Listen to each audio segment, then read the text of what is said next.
अस्सलाम वालेकुम, good morning Pakistan. आप देख रहे हैं सुबह की सोच। हैप्पी मंडे और आपको कहेंगे वार्म वेलकम। मेरे साथ हैं गजल अशरफ, मुझे कहते हैं हसनैन लियाकत। आप सबको कहेंगे खुश आमदीद। उम्मीद करते हैं कि आप सब लोग खैर आफियत से होंगे। आपने जब हैप्पी मंडे कहा मुझे लगा आप हैप्पी बर्थडे नहीं, कहने मैंने लगे। कहा कि हैप्पी मंडे आप कहती है तो इस दफ़ा आपके अल्फाज में पहले कह दूं ताकि आप उसकी एक्सप्लेनेशन करें कि एक्सप्लेन करें कि किस तरह से हैप्पी मंडे है आज आप। बिल्कुल जी, हैप्पी मंडे इसलिए है क्योंकि एक लॉन्ग वीकेंड के बाद हम भी हाजिर हुए हैं और आप भी ज़ाहिर है हर जगह पर छुट्टियां थी, आप लोगों ने घरों में गुजारी होंगी और इसके साथ अच्छे से एंजॉय किया होगा। लेकिन अगर गर्मी की बात करें तो ज़ाहिर है गर्मी बहुत ज़्यादा अब हो चुकी है। कल शदीद गर्मी थी। एसी से तो आप सिर्फ एक सेकंड के लिए भी दूर नहीं हट सकते थे और लोग बाहर जाना तो दूर की बात। हाँ, शाम को अच्छा मौसम हो गया था। हाँ, और शाम जिनके को पास एसी नहीं है वो तो वो गरीब हो बेचारे गए। पंखे तो कल कोई तबाह। काम कर ही नहीं रहे थे। मैं आपको सच बता रही हूँ, पंखों के नीचे बैठना तो ऐसा लग रहा था कि हम कुछ भी नहीं लगा हुआ, पंखा है ही नहीं। लेकिन अभी इसी तरह से ये गर्मी चलती रहेगी। बारिशों को आगे बताया हुआ है, बट लेट्स सी कि होती है या फिर नहीं होती।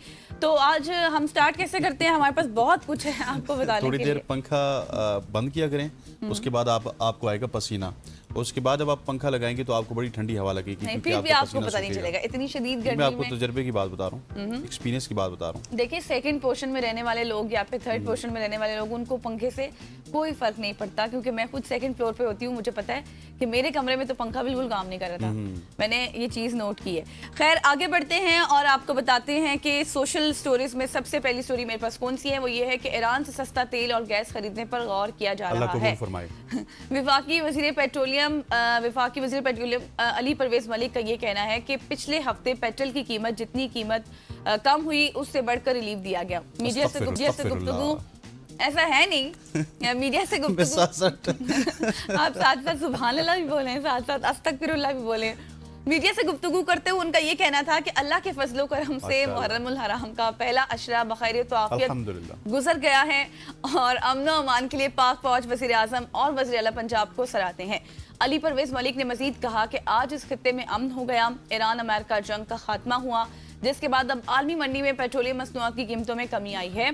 पेट्रोलियम मसनूआत की कीमतों में कमी के हवाले से हम मुतहरिक हैं। पिछले हफ्ते जितनी कीमत कम हुई उससे बढ़कर रिलीफ दिया गया और वज़ीर आज़म शहबाज शरीफ ने फौरी फ़ायदा अवाम को मुंतकिल किया और हमने आलमी मंडी से ज़्यादा फ़ायदा अवाम को दिया है। मजीद ये भी कहा कि कुछ अनासर पेट्रोलियम मसनूआत की कीमतों पर लोगों को गुमराह कर रहे हैं और आलमी मंडी में कीमतें वापस आई तो हम भी कीमतों को कम कर देंगे। आलमी सतह पर किए गए मुआहदों पर रहते हुए आगे चलेंगे, जबकि ईरान से सस्ता तेल और गैस खरीदने पर भी गौर व फिक्र किया जा रहा है। अली परवेज मलिक साहब तो हमें बहुत अच्छी बातें बता रहे हैं, सस्ते तेल के हवाले से बातें बता रहे हैं। उसके बाद कह रहे हैं कि हमने एकदम से तमाम तर जो फ़ायदा था आवाम तक मुंतकिल कर दिया, लेकिन मुंतकिल नहीं हुआ। तेल अपनी पुरानी कीमतों पे पहुंच चुका है जिस तरह से जंग से पहले था, लेकिन अभी हम 300 रुपये में पर लीटर पेट्रोल ख़रीद रहे हैं और उस वक्त हम 250-260 रुपये पर लीटर खरीद रहे थे। तो अभी भी एक बड़ा डिफरेंस है 40 से 50 रुपये का। लेकिन जब हम 250 रुपये भी खरीदते हैं तो उस पर भी एक अच्छी खासी लेवी होती है। लेकिन लेवी से मुझे याद आया कि अगर ये पेट्रोल पाकिस्तान की गवर्नमेंट को फ्री भी मिल जाए ना, उसने आवाम को 300 रुपये में 250 रुपये में ही देना है। ये आवाम तक कुछ भी मुंतकिल नहीं करेंगे क्योंकि ये चाहते हैं कि किसी न किसी तरह से पेट्रोल से इनकी जितनी भी आमदनी है वो हो जाए और ये आवाम का जो ये सर्कल है ना इनका अपना, वो चलता रहे आपकी लेवी से। ख़वातीन ज़ात आगे बढ़ते हुए आपको अब क्रिकेट के रिलेटेड खबर देते हैं। खबर है क्रिकेट के रिलेटेड। बड़े ही मशहूर क्रिकेटर हैं, मेरे भी फेवरेट क्रिकेटर हैं और नामवर क्रिकेटर हैं, इंग्लिश क्रिकेटर बेन स्टोक्स, जिन्होंने बैनुल अक़वामी क्रिकेट से रिटायरमेंट का ऐलान कर दिया है। England and Wales cricket board ने बेन स्टोक की नॉटिंघम में जारी न्यूजीलैंड के खिलाफ टेस्ट उनके कैरियर का आखिरी बैनुल अक़वामी मैच होगा, उनकी एक ट्वीट आई और स्टोक्स ने आज खेल के आगाज़ से कबल साथी क्रिकेटर्स को फैसले से आगाह किया। इस सिलसिले में England and Wales cricket board की जानिब से सोशल मीडिया पर जारी बयान में कहा गया कि आप एक ऐसे मुतासिरकुन कप्तान, लीडर और लेजेंड रहे हैं जिसकी ये टीम सिर्फ उम्मीद ही कर सकती थी। पैगाम में ये भी कहा गया कि हम आपसे बेपनाह मोहब्बत करते हैं और आपकी रिटायरमेंट के लिए नेक तमन्नाओं का इजहार करते हैं। इंग्लिश क्रिकेट का ये खला कभी पुर नहीं हो सकेगा। ख्याल रहे कि बेन स्टोक का शुमार इंग्लैंड की तारीख के सबसे असर अंगेज खिलाड़ियों और कप्तानों में होता है। बेन स्टोक की बात की जाए 2019 में क्रिकेट वर्ल्ड कप और 2022 के T20 वर्ल्ड कप जीतने में वो इंग्लैंड टीम की दोनों टीम्स का हिस्सा थे। उन्होंने 2019 वर्ल्ड कप फाइनल में न्यूजीलैंड के खिलाफ नाकाबिले शिकस्त 84 रन की तारीखी इनिंग्स खेलकर इंग्लैंड को पहली बार वनडे फॉर्मेट का आलमी चैंपियन बनाने में कलीदी किरदार अदा किया था। इसके अलावा 2022 के T20 वर्ल्ड कप के फाइनल में भी उन्होंने फतहगर अंगेज इनिंग्स खेली थी और टीम को चैंपियन बनाया था। यही नहीं बल्कि एशियज 2019 के दौरान ऑस्ट्रेलिया के खिलाफ हेडिंगली टेस्ट में 9 विकेटें गिरने के बाद उन्होंने आखिरी विकेट पर जैकलीश के साथ जबरदस्त 76 रन की शराकत कायम की और 135 रन की नाकाबिले यकीन इनिंग्स खेलकर इंग्लैंड को नामुमकिन फतह से हमकिनार करवाया था। बतौर टेस्ट कप्तान बेन स्टोक और हेड कोच ब्रेंडन मैकुलम ने मिलकर टेस्ट क्रिकेट खेलने का रवायती अंदाज ही बदल दिया। उनकी कप्तानी में इंग्लैंड ने एक इंतहाई जारियाना क्रिकेट जिसे बेसबॉल कहा जाता है अपनाई, जिसकी बदौलत उन्हें पाकिस्तान में तारीखी क्लीन स्वीप समेत दुनिया में मुसलसल फतुहात समेटने का मौका मिला। बिल्कुल जी, आप सही कह रहे हैं। और ये तमाम तर करियर के हवाले से भी हसनैन ने आपको बताया, इनके फेवरेट भी रह चुके हैं और बहुत सारे लोगों के इस तरह से वो फेवरेट रह चुके हैं और वो अब रिटायर हो चुके हैं। अब आगे बढ़ते हैं जी, आपको लिए चलते हैं यूरोप, क्योंकि शुरू में हम बात कर रहे थे गर्मी के हवाले से, तो ये सिर्फ पाकिस्तान में नहीं चल रहा बल्कि यूरोप भर में शदीद गर्मी की लहर के बाइस 21 जून से अब तक 1300 से ज्यादा इजाफी अमवात भी रिकॉर्ड हो चुकी हैं। इस हफ्ते यूरोप के मुख्तलिफ हिस्सों में दर्जा हरारत 40 डिग्री सेंटीग्रेड से तजावुज कर गया, जिसके बाद अस्पतालों और रेस्क्यू इदारों पर दबाव बढ़ गया है और इमरजेंसी कॉल्स में नुमाया इजाफा भी देखने में आ रहा है। आलमी इदारा सेहत के डायरेक्टर जनरल ने इतवार को सोशल मीडिया पर जारी बयान में कहा कि यूरोप में घरों, दफातर और स्कूल्स को इस तरह के टेम्परेचर के लिए तामीर नहीं किया गया था, जबकि पब्लिक हेल्थ फ्रांस ने बताया कि बुध से अब तक फ्रांस में मुतवक्के तादाद के मुकाबले में तकरीबन 1000 जायद अमवात रिकॉर्ड की गई हैं। इदारे के मुताबिक 24 जून से अमवात में गैर मामूली इजाफा देखा गया है, जबकि दूसरी जानिब जर्मनी की अगर बात की जाए तो जर्मनी के मशरकी शहर लिपिस में शदीद गर्मी के बायस अगर हम आपको बताएं तो वहाँ पर भी सूरत हाल इसी तरह से है कि शदीद गर्मी से सड़कों का जो आप ये कहें कि असफाल्ट वो पिघल गया है और जबकि लोग शदीद मुतासिर हो रहे हैं। और सिर्फ ये पाकिस्तान की सिचुएशन नहीं है बल्कि पूरी दुनिया की सिचुएशन है, ये क्लाइमेट चेंज का असर है जो हम इस वक्त फेस करते हुए आपको नज़र आ रहे हैं। बिल्कुल ऐसी है, शदीद गर्मी के बायस जिस तरह से आप असफॉल्ट की बात कर रही हैं, ये बेसिकली आपकी जो प्रीमिक्स होती है वो पिघल गई। इसके अलावा ट्राम की पटरियों के ऊपर जो जॉइंट्स थे वो भी पड़ गए। सो ये मकामात शदीद मुतासिर। और मैं आपको सिर्फ ये बताऊं गज़ल कि ये जर्मनी या फिर यूरोप या फिर अमेरिका की बात नहीं है, ये पाकिस्तान की भी बात है। आपको अगर रावलपिंडी इस्लामाबाद में बहुत ज़्यादा गर्मी लगी है तो कल मैं आपको बताऊं कि आई वाज इन मरी, और मुझे क्योंकि मेरा इलाका थोड़ा सा मरी से दूर है तो हम सोच रहे थे कि यहाँ पे बहुत ज़्यादा गर्मी है। हम एक जनाजे पे गए तो वहाँ पे मुझे लगा कि आज तो बड़ी हद से ज़्यादा गर्मी मुझे फील हुई। लेकिन जब मैं वापस घर आया उसके बाद मैंने मरी जाना था और मरी में बुरबन गया मैं, तो बुरबन में भी गर्मी के वही हालात थे जो कि मुझे अपने इलाके में मिले। लेकिन शाम के वक्त मेरे इलाके में भी बुरबन में भी हमें ठंडक महसूस हुई। लेकिन जो ये पारा है ये तब्दील हो रहा है और इसकी सबसे बड़ी वजह क्लाइमेट चेंज भी है, हमारी बढ़ती हुई आबादी है। और हम जब हर जगह को ब्राउन करेंगे, ब्राउन करके उसके ऊपर अपने घर बनाएंगे तो उसके बाद होगा यही कि गर्मी बढ़ेगी। अगर हमने दरख्तों को काटना है तो उसके ऊपर जहाँ पे भी हम घर बनाते हैं उसके पास ही हम 4, 5, 6 जितने भी हमने दरख्त काटे थे उस ज़मीन से वो अगर उगा देंगे तो ये प्रॉब्लम हमें कम होता हुआ नज़र आएगा। बहुत दिनों ज़्यादा आगे बढ़ते और आगे बढ़ते हुए हम आपको ऑस्ट्रिया लिए चलते हैं, जहाँ पे एक मस्जिद ने भेड़ियों के बढ़ते हुए हमलों से निपटने के लिए भेड़ों को पहनाने वास्ते एक मुनफरिद ज़िरा, जिसको ज़िरा बख्तर कहा जाता है, उसको तैयार कर लिया है। ताहम इस ईजाद को किसानों और आवाम की जानिब से सख्त तनकीद का सामना करना पड़ रहा है। जनूबी ऑस्ट्रिया के शहर विलॉक से ताल्लुक़ रखने वाले शाओबाख ने बताया कि उन्हें ये ख्याल ऑस्ट्रिया और जर्मनी में भेड़ियों के बढ़ते हुए हमले को देखकर आया और तकरीबन 3 साल की मेहनत के बाद उन्होंने एक ऐसा प्रोटोटाइप तैयार किया है जिसे हाल ही में ऑस्ट्रिया आर्ट्स के मुख्तलिफ फॉर्मों पर आजमाया गया है। और मुअज्जिद के मुताबिक उनका मकसद ऐसी हिफाजती डाल बनाना था जो भेड़ों को भेड़ियों से बचाए, उनके ख़तरनाक दांतों से महफूज रख सके, जबकि जानवर आसानी से जो चर्बी है वो चर भी सकें और उसके साथ साथ उनकी आज़ादाना नकलो हरकत भी बरकरार रहे।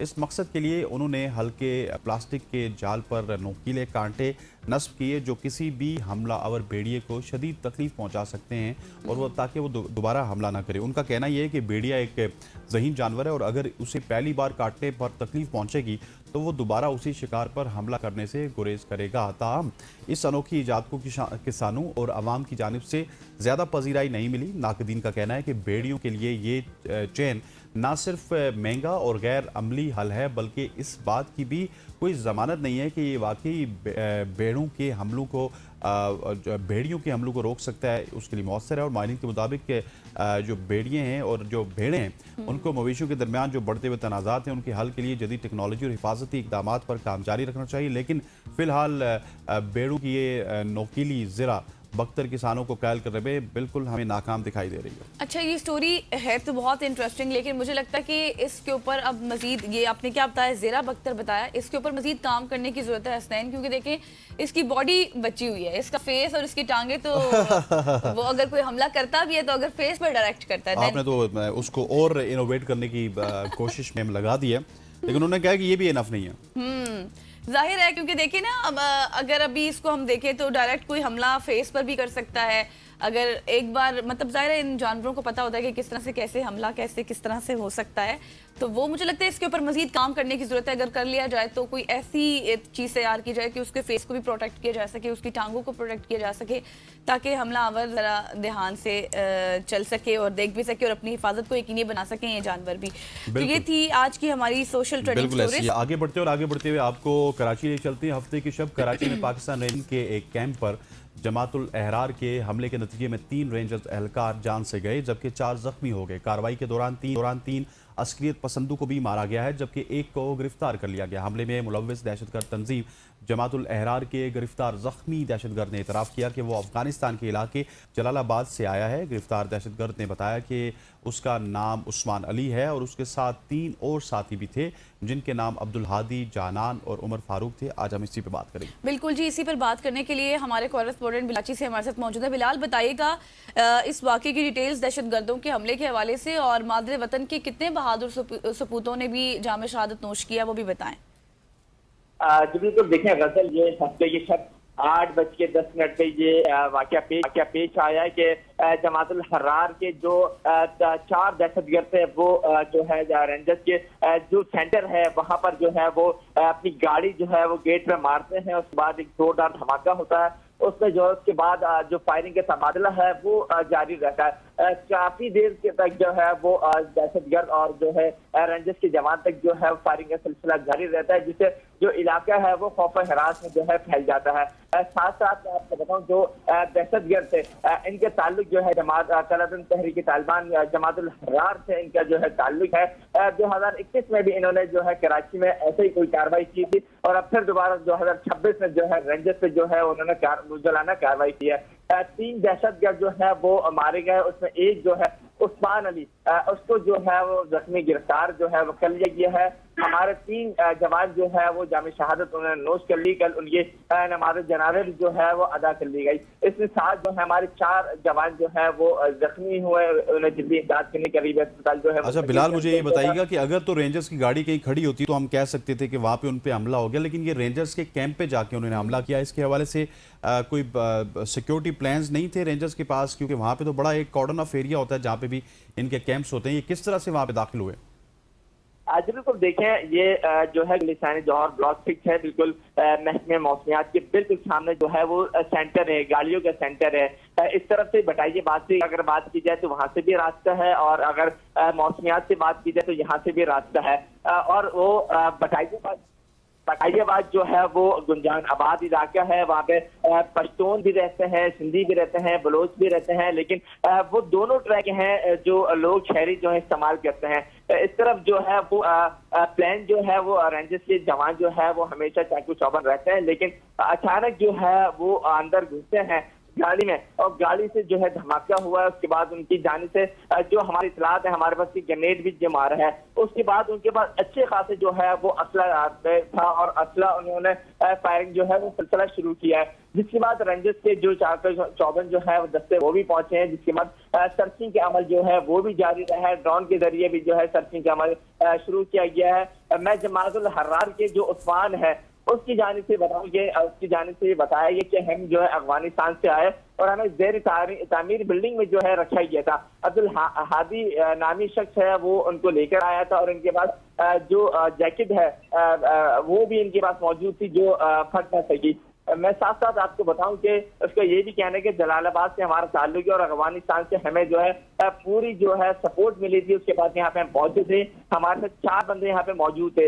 एक का नाम अब्दुल हादी बताता है, जनान बताता है और एक और नाम बताता है। इन्होंने ये बताया था कि अफगानिस्तान में जो है कारी उमर जो है हमें तरबियत देता था, उसके बाद जो है मैं अफगानिस्तान से कराची। ये बताएं बिलाल के अभी तो ये एक दहशतगर्द ने एतराफ कर लिया है ना, जो जख्मी भी है, जिसको पकड़ भी लिया है, बाकी जो दहशतगर्द है उसके हवाले से और क्या अभी वहां पर ऑपरेशन भी चल रहा है, सैनिटाइजेशन ऑपरेशन भी चल रहा है दहशतगर्दों के हवाले से या नहीं?